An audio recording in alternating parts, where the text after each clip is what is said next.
Boa noite. Calculo que neste momento estejam todos muito cansados. O meu nome é Maria Perpétua e eu represento aqui um conjunto de coisas negativas que foram ditas há pouco tempo. Eu sou médica, trabalhei, fui chefe de serviço do Hospital Militar, mas não sou militar. Sou gestora, aí não é tão mau, mas fui depois presidente da Associação de Auditores de Defesa Nacional e, portanto, poderíamos debater aqui muita coisa do que foi dito nas intervenções anteriores. Mas não é esse o tema da conversa, e a razão pela qual eu estou aqui é porque em 2009, e num debate com um conjunto de outras pessoas que têm uma vida de participação na sociedade civil e associativa significativa, estávamos nós a pensar sobre Portugal, mas num pequeno debate, e chegámos à conclusão que, de facto, há muito que os cidadãos deixaram de ser o centro da governação. O que é um paradoxo, porque, de facto, somos nós que escolhemos o regime em que vivemos, somos nós que elegemos aqueles que nos governam, somos nós que promovemos a economia pela aquisição e somos nós que pagamos a governação pelos impostos. Portanto, este triângulo, sociedade civil, poder político e economia, está completamente desvirtuado, tem-se vindo a desvirtuar progressivamente, e nós pensamos que uma das razões pelo qual tal acontece é porque os cidadãos há muito que deixaram de legitimar o ato executivo. Passaram a limitar-se a legitimar o momento eleitoral.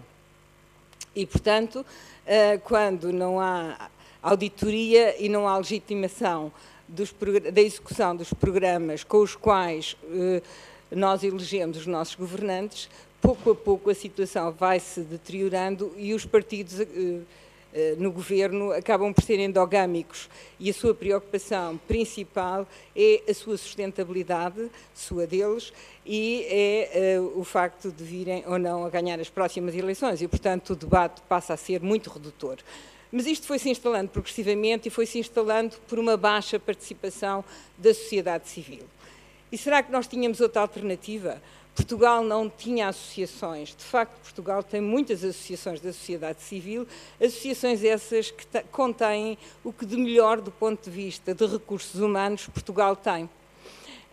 Se nós virmos muitas das associações, e não precisamos de ir a associações profissionais, TUCUR, mas muitas associações como a SEDES, como a Associação dos Auditores dos Cursos de Defesa Nacional, como a Confederação Nacional de Jovens, nós poderíamos citar N associações que, ao longo dos últimos anos, têm vindo a desenvolver pensamento e têm vindo a desenvolver propostas. No entanto, essas propostas não passam disso mesmo, de propostas, porque não tendo as associações poder. E na ausência de todo e qualquer poder que lhe possa ser conferido pelo interlocutor, que é o poder instituído, todas as propostas acabam por ser para deleite das próprias associações. Eu fui presidente de várias associações, ou fui membro, enfim, dos órgãos diretivos de outras associações, algumas das quais com pessoas tecnicamente muito bem preparadas na sociedade portuguesa. Foram feitas múltiplas análises, foram mesmo entregues a quem poderia decidir. Recebemos vários agradecimentos, algumas palmadinhas nas costas, mas nada mais aconteceu, porque aqueles papéis, logo que saímos, foram arquivados na pilha de um dia havemos de ver.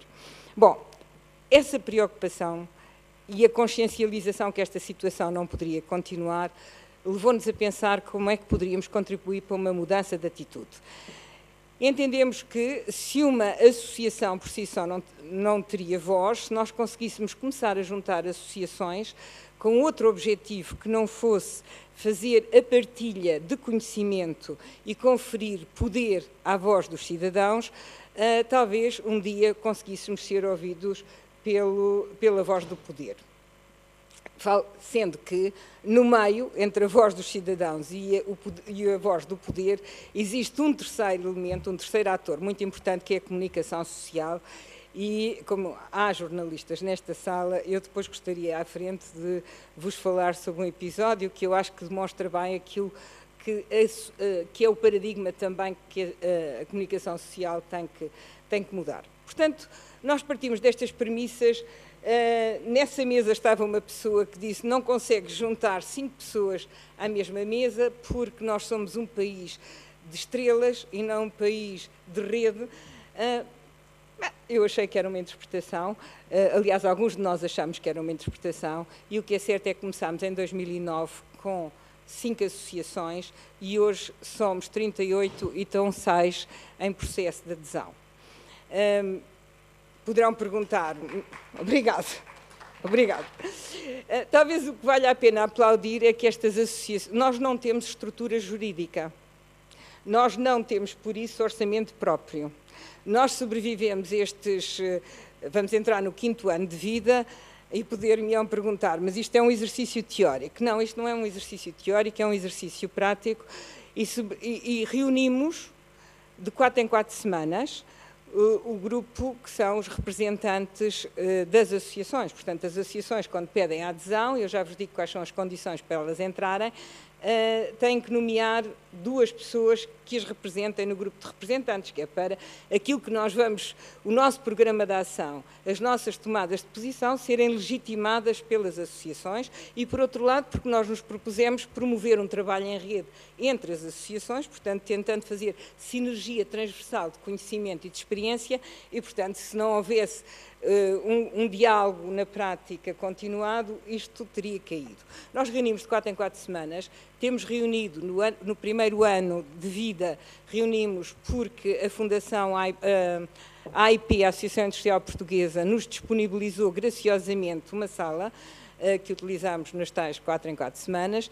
No segundo ano e meio reunimos porque o ISLA nos facilitou um espaço, nos facultou um espaço e estamos agora a reunir na CIP, exatamente porque as pessoas acreditam neste projeto e a seguir temos já uma oferta, por exemplo, da Sociedade de Geografia para virmos a reunir lá, numa das salas.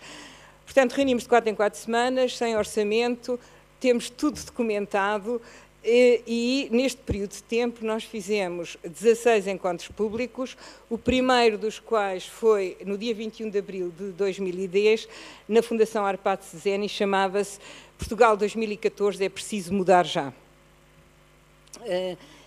O último foi no dia 29 de setembro, portanto, há um caminho que percorremos, foi na Assembleia da República, foi na Sala do Senado, foi o resultado da ação conjunta de 5 das 38 associações, fizemos e fomos à Sala do Senado, depois, enfim, de várias tentativas, discutir o regime de incompatibilidade dos deputados à Assembleia da República.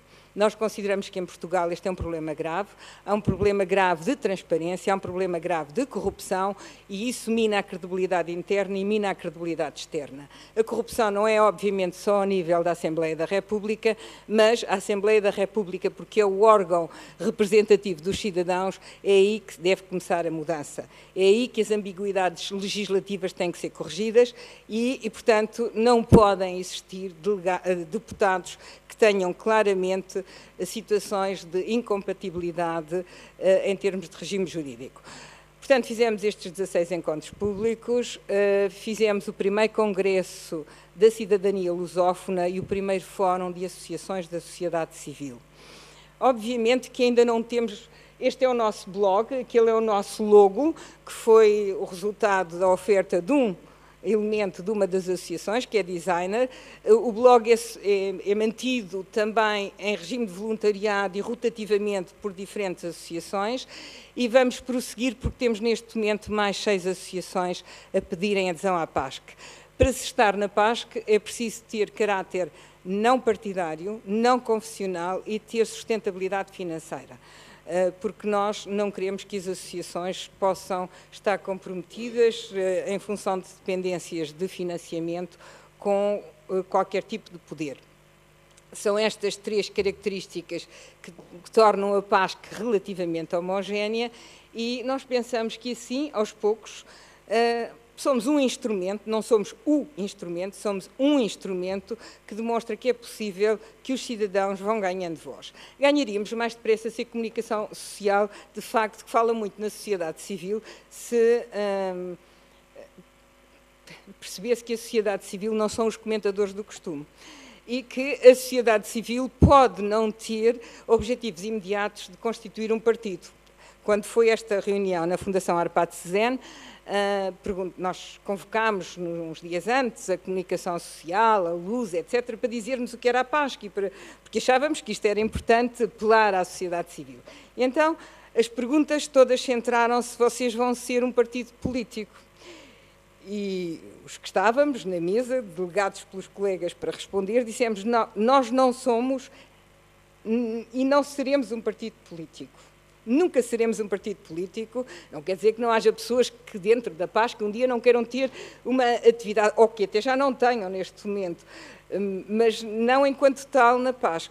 Nós queremos reforçar um pilar fundamental de uma democracia madura e participativa, que é o papel da sociedade civil. Este é um caminho longo, não se faz depressa, não é fácil juntar pessoas que nunca se conheceram e que têm a desconfiança natural, não é fácil fazer perceber às associações que não perdem protagonismo quando trabalham em conjunto, mas que podem reforçar o seu protagonismo e o protagonismo da vida associativa. É um caminho que se faz ganhando confiança, é um caminho que se faz com transparência, é um caminho que se faz em conjunto e é um caminho que só será enriquecedor se nós conseguirmos, de facto, juntar estas vontades. O próximo encontro público PASC vai ser em Viseu, porque nós vamos começar a descentralizar e é no dia 18 de janeiro. E era isto que eu queria partilhar convosco: é possível mudar as atitudes e é importante que os cidadãos, enquanto tal, se foquem nos problemas reais do país. Obrigado, boa noite.